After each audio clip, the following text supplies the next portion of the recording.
Consumers equilibrium utility analysis. Consumer equilibrium utility analysis. Consumer कौन होता है? कंज्यूमर इकोनॉमिक एजेंट है जो अपनी वांट सेटिस्फाइंग के लिए गुड्स एंड सर्विसेज को परचेज करके कंज्यूम करता है, वो कंज्यूमर होता है। कंज्यूमर इक्विलिब्रियम में कब होता है, इस चैप्टर के अंदर हम ये स्टडी करेंगे, कंज्यूमर इक्विलिब्रियम में कब होता है। तो टॉपिक आता है utility. What is utility? Utility क्या है? Want satisfying power of A goods is called utility. That's mean कि किसी गुड्स का कंजप्शन करने से एक कंज्यूमर को जो सेटिस्फैक्शन प्राप्त होता है, that's called the utility. Utility refer to the wants satisfying from a community, यानी किसी गुड्स का कंजप्शन करने से कंज्यूमर को जो सेटिस्फैक्शन प्राप्त हुआ वो यूटिलिटी कहलाता है। यूटिलिटी। अब इस यूटिलिटी को मेजर करने के दो तरीके हैं। यूटिलिटी को मेजर करने के दो तरीके हैं, एक कार्डिनल और एक ऑर्डिनल। कार्डिनल कहता है कि जो भी हम कंजप्शन करते हैं उसे हम न्यूमेरिकली एक्सप्रेस कर सकते हैं। जैसे हमने एक रोटी खाई तो भाई 10 यूटिलिटी प्राप्त हुई, 2 रोटी खाई भाई दोनों से 19 यूटिलिटी प्राप्त हुई। ये कार्डिनल कहता है। कार्डिनल कहता है कि भाई जो भी गुड्स एंड सर्विसेज को कंज्यूम करते हैं उसे न्यूमेरिकली एक्सप्रेस कर सकते हैं, बट ऑर्डिनल इसका विरोध करता है, एक्सेप्शन करता है, कहता है नहीं, ऐसा बिल्कुल भी नहीं हो सकता है। जिन गुड्स एंड सर्विसेज को हम कंज्यूम करते हैं उसे न्यूमेरिकली एक्सप्रेस नहीं कर सकते, only maximum and minimum he denote किया जा सकता है कि हाँ भाई किसी गुड्स का कंजप्शन करने से मैक्सिमम सेटिस्फेक्शन प्राप्त हुआ या फिर मिनिमम सेटिस्फेक्शन क्या हुआ, प्राप्त हुआ। तो यूटिलिटी को मेजर करने के दो तरीके, कार्डिनल एंड ऑर्डिनल। कार्डिनल कहता है न्यूमेरिकली एक्सप्रेस कर सकते हैं, ऑर्डिनल इसका विरोध करता है। अब यूटिलिटी दो प्रकार की होती है, एक टोटल यूटिलिटी यानी एक marginal utility. TU and MU। Total utility क्या है? Total utility refer to the sums of consumption of all goods from a community, यानी किसी गुड्स की कल्पना कीजिए आपने एक रोटी खाई, एक रोटी से 10 यूटिलिटी कंज्यूम किया। अब जब आपने एक रोटी का 1 यूनिट का कंजप्शन किया तो 10 यूटिलिटी अचीव किया। और जब आपने दूसरी रोटी खाई, दूसरी से 9 यूटिलिटी प्राप्त हुई। फर्स्ट से पहले से 10 की, दूसरी से 9 की, दोनों से कितनी प्राप्त हुई? 19 की जो आपने यूटिलिटी प्राप्त किया है, ये कहलाता है टोटल यूटिलिटी। ये कहलाता है टोटल यूटिलिटी। मार्जिनल यूटिलिटी क्या होती है? मार्जिनल एक एडिशनल यूनिट का कंजप्शन करने से टोटल यूटिलिटी में होने वाला चेंज। जब आप एक एडिशनल यूनिट कंजप्शन करते हैं तो कंजप्शन करने से टोटल यूटिलिटी में जो चेंज आता है वो कहलाता है मार्जिनल यूटिलिटी। क्या कहलाता है? Marginal utility. एक एडिशनल यूनिट का कंजप्शन करने से टोटल यूटिलिटी में जो चेंज आता है उसे मार्जिनल यूटिलिटी बोला जाता है। मार्जिनल। फिर नेक्स्ट हेडिंग है कि relation between TU and MU। TU and MU के बीच में रिलेशन कैसा होता है? एक ग्राफिकल प्रेजेंटेशन है TU एंड MU में। व्हेन MU डिक्लाइन, MU पहले क्या होता है? डिक्लाइन होता है। डिक्लाइन होते होते जीरो हो जाता है। जीरो होने के बाद क्या हो जाता है? नेगेटिव हो जाता है। TU क्या होता है? पहले इंक्रीज होता है। इंक्रीज होते होते मैक्सिमम होता है। दैट्स मीन जितना इसे इंक्रीज होना है, इंक्रीज हो चुका है, बढ़ेगा नहीं, इंक्रीज नहीं होगा, वहाँ से डिक्लाइन होगा। पहले मैक्सिमम होता है, फिर वहाँ से डिक्लाइन होना शुरू होता है। तो दोनों में रिलेशन क्या है? When MU decline then TU increase at decreasing rate.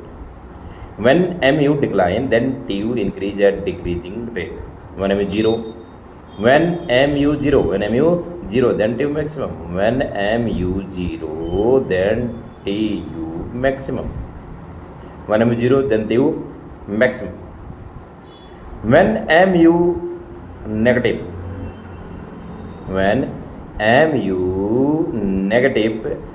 then TU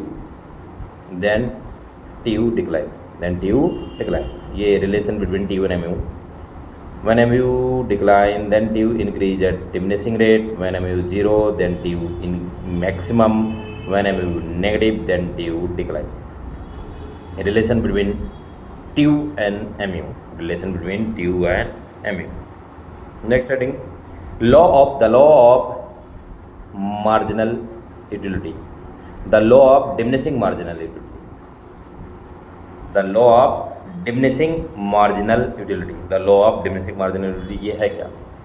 जब कोई कंज्यूमर किसी गुड्स की मोर एंड मोर कम्युनिटी का कंजप्शन करते जाता है, जब कोई कंज्यूमर किसी गुड्स की मोर एंड मोर कम्युनिटी का कंजप्शन करता है, तो एवरी एडिशनल यूनिट से प्राप्त होने वाली जो उसकी जो यूटिलिटी मार्जिनल यूटिलिटी होती है वो कंटिन्यूसली डिक्लाइन होती जाती है.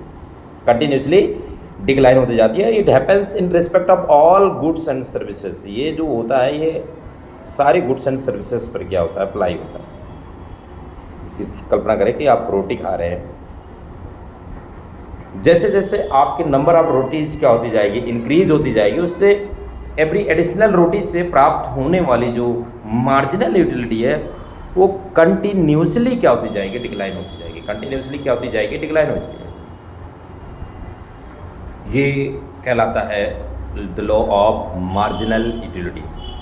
चाहे आप रोटी का कंजप्शन करें या फिर आपके पास नया नया कपड़ा आया, जैसे आप कपड़ा पहनेंगे नया नया कपड़ा, तो आपको ज़्यादा से ज़्यादा यूटिलिटी मार्जिनल यूटिलिटी प्राप्त होगी. लेकिन जैसे जैसे कपड़ा आपका क्या होता जाएगा? पुराना होता जाएगा. वैसे वैसे प्राप्त होने वाली उससे मार्जिनल यूटिलिटी होती है कंटिन्यूसली क्या होती जाएगी? डिक्लाइन होती जाएगी. आप कंटिन्यूसली डिक्लाइन होती जाएगी. ये law every goods and services पर क्या होता है? अप्लाई होता है. लेकिन कुछ इसके एक्सेप्शंस भी हैं जिन पर यह लॉ अप्लाई नहीं होता.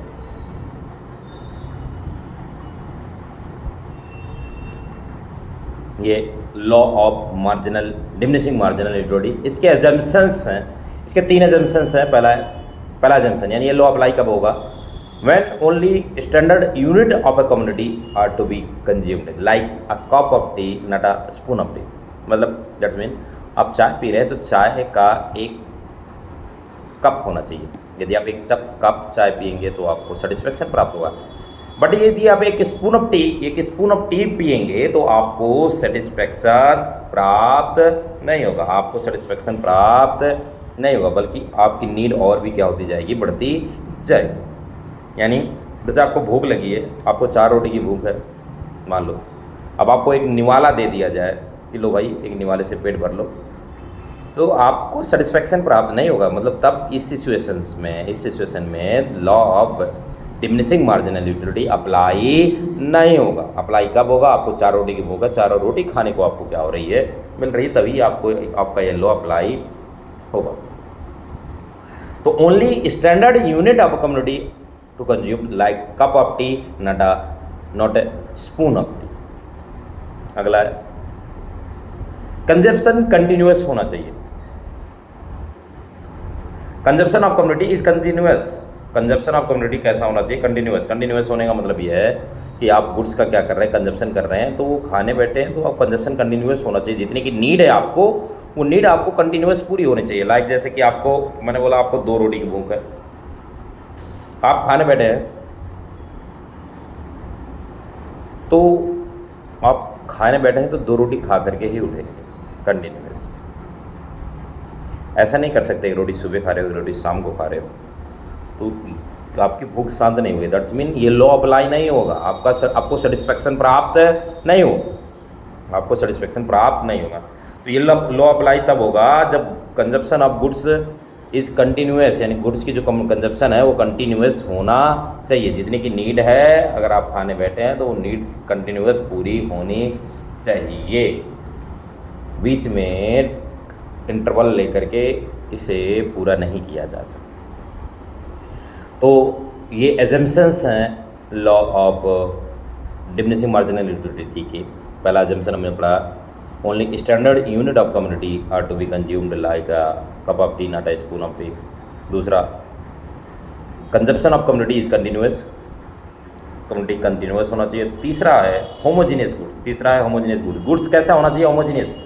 दैट्स मीन होमोजीनियस होने का मतलब है सारे गुड्स एक जैसे होने चाहिए. गुड्स कैसे होने चाहिए? एक जैसे गुड्स होने चाहिए. जैसे आपकी माता जी रोटी बना देंगे तो सारी रोटियां कैसी होती हैं? एक जैसी होती हैं. तो ऐसे ही एक जैसा किसी भी गुड्स का कंजप्शन कर रहे हैं तो वो सारे के सारे गुड्स कैसे होने चाहिए, एक जैसा होना चाहिए, होमोजीनियस होने चाहिए, तभी ये लॉ अप्लाई होगा, अदरवाइज ये लॉ अप्लाई नहीं होगा। तो हमने सीखा assumptions of law of diminishing marginal utility, assumptions of law of diminishing marginal utility, assumption of law of diminishing marginal, तीन assumption, only standard unit of commodity is consumed like cup of tea not a spoon of tea, consumption of commodity is continuous and homogeneous goods होने चाहिए, तभी यह law apply होगा।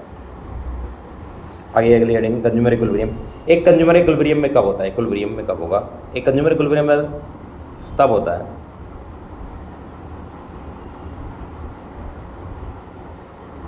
जब उसे maximum satisfaction क्या हो प्राप्त हो, जब उसे मैक्सिमम सेटिस्फेक्शन क्या हो प्राप्त हो, तो कंज्यूमर इक्विलिब्रियम है। यानी कंज्यूमर अपनी गिवन इनकम को मार्केट में गुड्स की प्राइस को इस तरीके से, इस ढंग से क्या करेगा, स्पेंड करेगा जिससे उसे मैक्सिमम सेटिस्फेक्शन प्राप्त हो, तभी कंज्यूमर क्या होगा, इक्विलिब्रियम होगा, तभी कंज्यूमर इक्विलिब्रियम में होगा।